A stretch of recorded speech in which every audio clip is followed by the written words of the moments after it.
सिंदूर इस बात का सबूत है कि जो भी हमारी तरफ, हमारे देश की तरफ आंख उठाकर देखेगा, जो भी हमारे देश में आतंक लाने की कोशिश करेगा, जो भी हमारी बहनों के सिंदूर को मिटाने की कोशिश करेगा, उसका हम क्या हाल कर सकते हैं, ये इस बात का सबूत है। खासकर प्रधानमंत्री नरेंद्र मोदी जी के नेतृत्व में कल जो भी हुआ, रात को 1 से 2 बजे के बीच में जब सुबह भारतीय उठे तो उन्हें एक सिक्योरिटी की फीलिंग हुई। उन्हें इस बात का एहसास हुआ कि हमारे देश का नेतृत्व, हमारे देश की आर्मी, हमारे देश की सेनाएं बहुत ही हमें सुरक्षित महसूस कराती हैं। फिर उससे बड़ी बात जो थी, जो इसका डिस्क्रिप्शन दिया गया, इसका डिस्क्रिप्शन 2 महिलाओं ने दिया, महिलाओं ऑफिसर्स ने, कर्नल सोफिया कुरैशी ने और विंग कमांडर व्योमिका सिंह ने। उन्हें देखकर मेरा दिल, मेरा मस्तिष्क, मेरी छाती गर्व से ऊपर हो गई। ये हमारी देश की महिलाएं हैं। महिलाओं के सिंदूर को मिटाया गया और महिलाओं को ने बताया हमको कि हमने दुश्मन देश के साथ क्या किया है। देखिए, इसीलिए हमारे नागरिकों के लिए ये बहुत इंपॉर्टेंट है कि हम भी अपना कर्तव्य निभाएं देश के लिए। बहुत ज्यादा न्योछावर करते हैं देश के सेना के लोग, अपनी जानें, किसी का भाई जाता है, किसी का पति जाता है, किसी का बेटा जाता है। इसलिए हमारा भी कर्तव्य है कि हम भी अब जहां भी कहीं सेना के किसी भी जवान को देखें, उन्हें सल्यूट करें, उन्हें गले लगाएं अगर ऐसे हालात हैं, और इस बात का एहसास दिलाएं कि thank you so much, thank you कि आपने हमें ऐसा महसूस कराया। और मैं प्रधानमंत्री नरेंद्र मोदी जी को धन्यवाद देना चाहता हूं 140 करोड़ लोगों की तरफ से कि ऐसे नेतृत्व। मैंने 1962 का वॉर देखा है, चाइना का वॉर, 65 का वॉर देखा है, 71 का वॉर देखा है, सारे वॉर्स देखे हैं। मैं वेस्टर्न कमांड हेडक्वार्टर्स उन दिनों शिमला में हुआ करता था और मैंने आर्मी के लोगों को देखा है। मुझे हमेशा उनको देखकर सैल्यूट करने का दिल करता है। ये सिर्फ वॉर के टाइम की बात नहीं है, ये उसकी भी बात है जब इस तरह का हादसा ना हो। और मैं एक चेतावनी देश के उन लोगों को देना चाहता हूं जो इसके लिए नेगेटिव बात करेंगे या इसके बारे में कोई अलग पहलू दिखाने की कोशिश करेंगे। चेतावनी ये है कि ऐसा मत करना। अब की बार 140 करोड़ लोग आपको देश से बाहर निकालने की पूरी कोशिश करेंगे, क्योंकि वो दृश्य हमारी आंखों के सामने से जाते नहीं है। पिछली बार तो सबूत मांगा गया था, इस बार तो सबूत के साथ ये हुआ है। तो मैं एक बार फिर अपनी फौज के सारे नौजवानों को सैल्यूट करूंगा। जय हिंद, जय भारत। जो पहलगाम में हुआ वो हम सब ने बहुत बहुत क्लोजली ऑब्जर्व किया और बहुत दुख हुआ।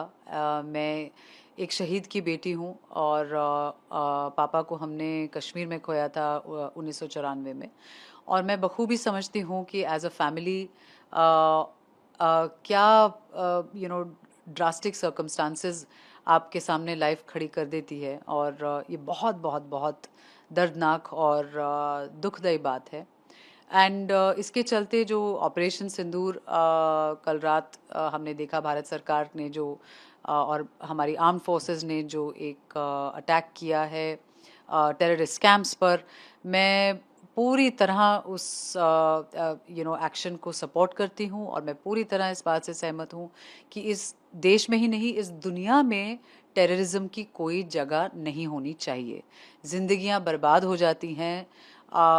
एक पीसफुल जगह जहाँ पर लोग अपने बीवी बच्चों के साथ छुट्टियां मनाने गए हैं, मतलब इससे ज़्यादा दुखद और कोई बात नहीं है। और ये एक इंसिडेंट या एक जगह की बात नहीं है, ये हमने कितनी बार देखा है होते हुए।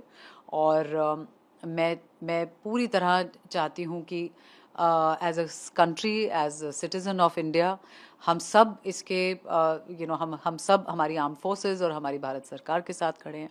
और हमारा एक ही मकसद है कि बस ये टेररिज्म की जो एक्ट्स हैं और ये जो इतनी दुखद घटनाएं हैं ये सब अब खत्म हो। लड़ाई, वार और युद्ध किसी भी इंसान को पसंद नहीं, अगर वो इंसान है।